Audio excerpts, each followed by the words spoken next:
Alright guys, so the brake job is done.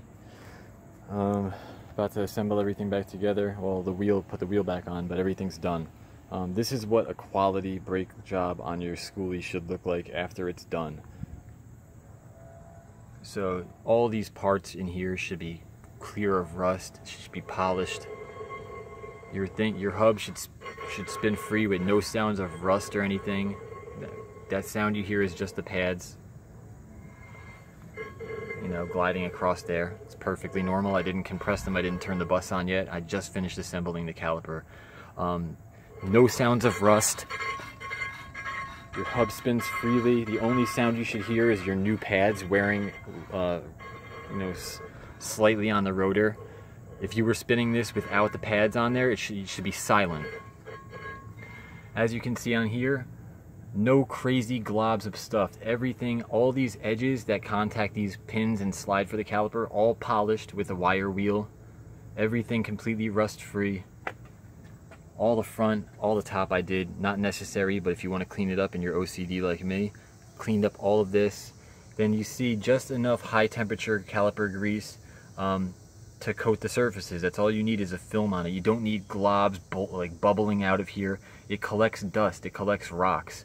When you're done, it should be like this. It should be a nice, all nice clean surfaces, all polished gliding surfaces, just enough lube in there to give it a nice film on both the caliper and also the ear that slides.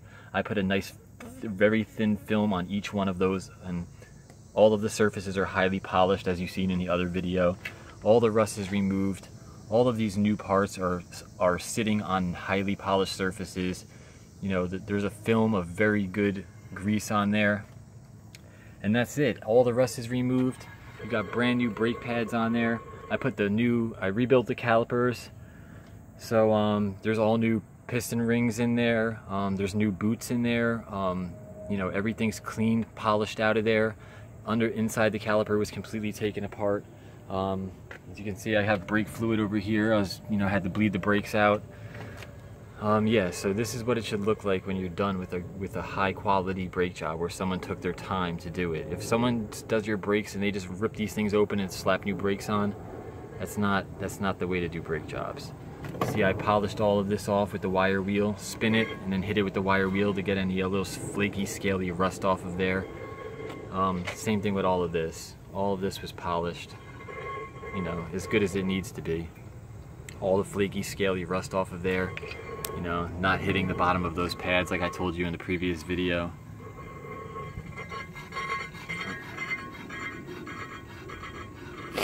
And that's it. My pads will be work like brand new for a long time now.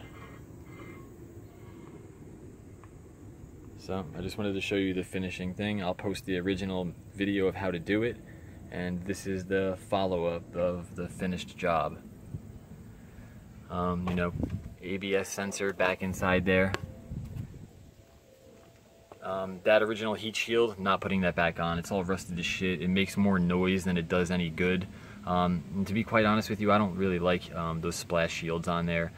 People say they protect the wheel from, you know, water splashing on them, and in my experience, they just hold heat inside on the rotors. I don't like them. I never did.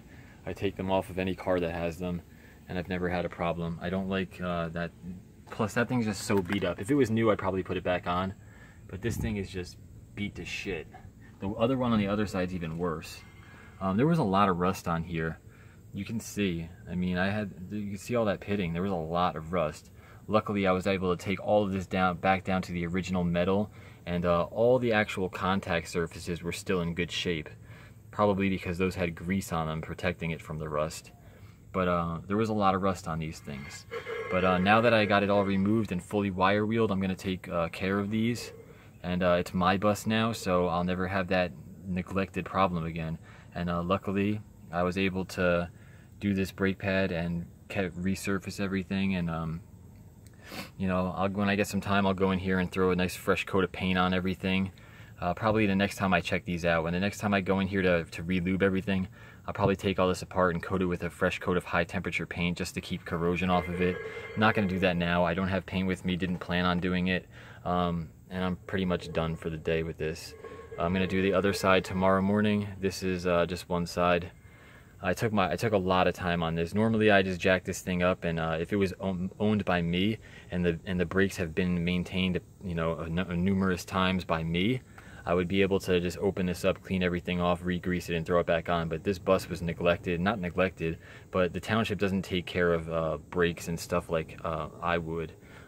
They just open this thing up, they slap new brakes in there, slap a little grease on, and call it a day. I go through everything with a fine-tooth comb to get all the rust off. So next time I do the brakes, it'll be super easy for me, and I won't have to deal with somebody else's sloppy bullshit work. So that's it, guys.